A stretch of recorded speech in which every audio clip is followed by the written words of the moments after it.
Welcome to Beena's Dubai kitchen. நான் இன்றைக்கி sweet Pongal பண்ண போகிறேன். அதுக்கு வேண்டியது நான் 1 கப்பு 250 கிராம் அரிசி எடுத்திருக்கேன். 250 கிராம் அரிசி, 100 கிராம் பாசிப்பருப்பு எடுத்திருக்கேன். அதுக்கு வேண்டியது 250 கிராமில் 2 கப்பு வெல்லம் எடுத்திருக்கேன். சர்க்கரை எடுத்திருக்கேன். அதுக்கு வேண்டி தாளிக்க வேண்டியது கேஷ்யூ, திராட்சை எடுத்திருக்கேன். அதுக்கு வேண்டிய நெய் நான் ஒரு 3 ஸ்பூன் எடுத்திருக்கேன், பெரிய ஸ்பூனில். அதுக்கு போட வேண்டியது நம்ம ஜாதிக்காய் பவுட்ரு எடுத்திருக்கேன். ஏலக்காய், கிராம்பு எடுத்திருக்கேன். நான் எப்படி செய்கிறதுன்னு பாருங்கள். குக்கரில் அரிசியை போடுவோம். 1 கப்பு அரிசி போட்டிருக்கேன். அதில் பாசிப்பருப்பும் போட்டிருக்கேன். நம்ம நல்லா கழுவி சுத்தம் பண்ணலாம். நான் அரிசி நல்லா கழுவி சுத்தம் பண்ணிட்டேன். இப்போ நம்ம 1 கப்பு பால் ஊற்றலாம்.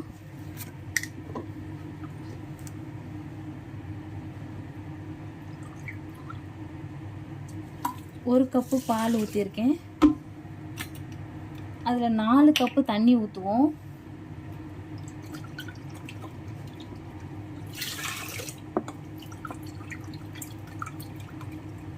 ரெண்டு, 3, 4 கப்பு தண்ணி ஊற்றிருக்கேன். அதில் கொஞ்சமாக நம்ம சால்ட்டு போடுவோம். அப்போ தான் கொஞ்சம் ஸ்வீட்டுக்கு நல்லா இருக்குங்க. அடுப்பில் வச்சுருக்கேன், பற்ற வைக்கலாம்.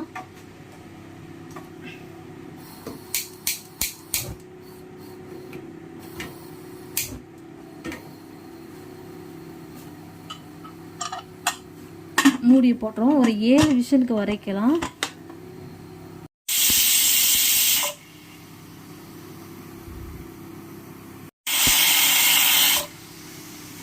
ரெண்டு விசில் வச்சுருந்துங்க. இன்னும் ஒரு 6 விசில் வரட்டும், 5 விசில் வரட்டும்.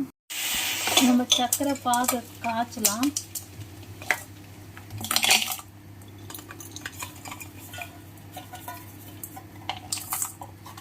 ரெண்டு கப்பு போட்டிருக்கேன்.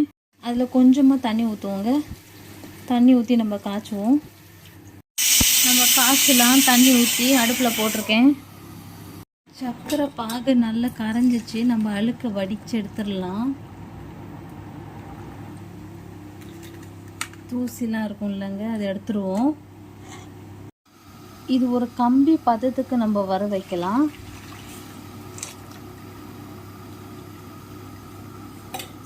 நல்லா கொதிக்கட்டும். 1 ஸ்பூன் நெய் ஊட்டுறேன்.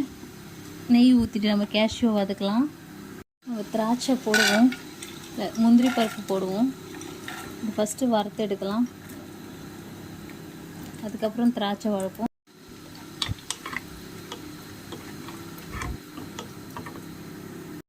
கேஷ்யூ நல்லா வறுத்துட்டு நம்ம எடுத்துடலாம். இப்போ நம்ம திராட்சையை போடுவோம்.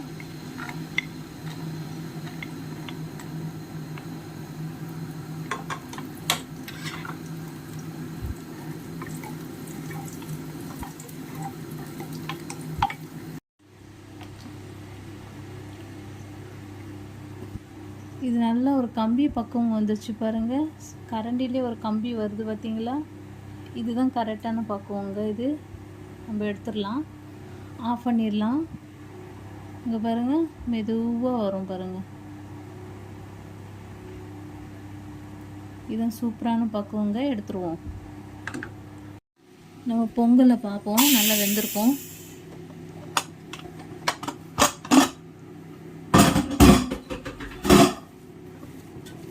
இங்கே பாருங்க, நல்லா வெந்துருச்சு. நம்ம இனி வேறு பாத்திரத்தில் மாற்றி பண்ணிடலாம். நம்ம கீ 1 ஸ்பூன் போடுவோம். ரைஸை போட்டுடலாம்.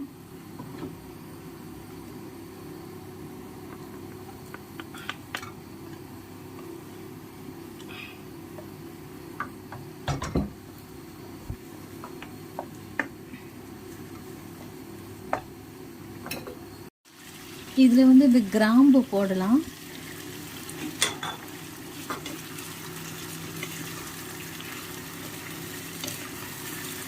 ஒரு கப்பு அரிசி தாங்க, எவ்வளோ வந்திருக்கு பாருங்கள்.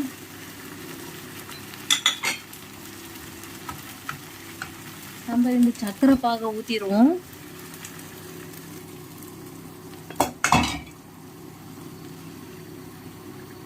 அடுப்பு சிம்மில் பண்ணிடலாம், ஏன்னா இது மேலே தெறிக்கும்.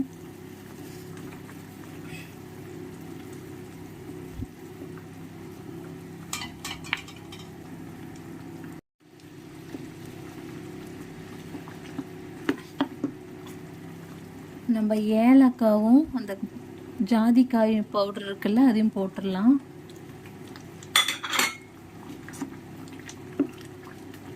இந்த ஜாதிக்காய் பவுடர் எதுக்கு போடுறோம்னா அது கொஞ்சம் வாசனையாக இருக்கும். கிராம்பு எதுக்கு போடணுமோ அதுவும் வாசனையாக இருக்கும். ஹோட்டல் ஸ்டைலில் நம்ம பண்ணுறோம் இன்றைக்கி பொங்கல்.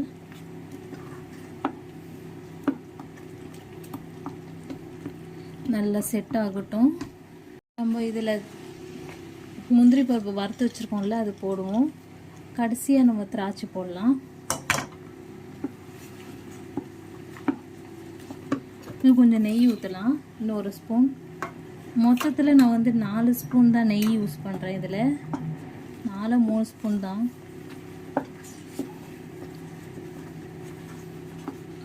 நல்லா கிண்டி விடுவோங்க. நல்லா செட் ஆகி வரட்டும். இந்த ரைஸில் இதெல்லாம் போட்டோம். இந்த ரைஸில் வந்து இது சுகர் இறங்கட்டும்.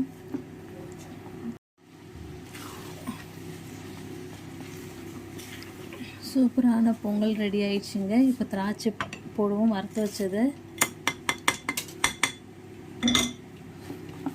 ஃபஸ்ட்டே போட்டோம்னா நம்ம இந்த திராட்சை வந்து நசுங்கிடும், அப்படியே குழஞ்சிரும் ஒரு மாதிரியாக. சூப்பரான பொங்கல் ரெடி ஆயிடுச்சு. Thank you guys. பார்த்ததுக்கு சப்ஸ்கிரைப் பண்ணுங்கள், லைக் பண்ணுங்கள், ஷேர் பண்ணுங்கள். எல்லாருக்கும் சப்ஸ்கிரைப் பண்ணவங்க எல்லாருக்கும் ஹாப்பி பொங்கல். லாஸ்ட்டில் 1 ஸ்பூன் ஆயில் போடுவோம். அவ்வளோதாங்க, முடிஞ்சது. மீதி இந்த எண்ணெயை அப்படியே வச்சுருக்கேங்க, கீயை. அவ்வளோதான், இதுக்கு மேலே போடலை. எல்லாம் பயந்துடாதீங்க, நான் நிறைய நெய் போடுறேன்னு சொல்லிட்டு கொஞ்சம் தான் போட்டிருக்கேன். இது வரைக்கும் நான் 3 ஸ்பூன் தான் போட்டிருக்கேன். Thank you so much. இது வந்து 1 கப்புக்கு வந்து 2 கப்பு வெல்லம் கரெக்டானது தாங்க. பால் ஊற்றி நீங்கள் பண்ணிங்கன்னா ரொம்ப டேஸ்ட்டாக இருக்கும். ஹோட்டல் ஸ்டைலாக இருக்கும். இது ஹோட்டல் ஸ்டைல் தான். சூப்பரான பொங்கல்.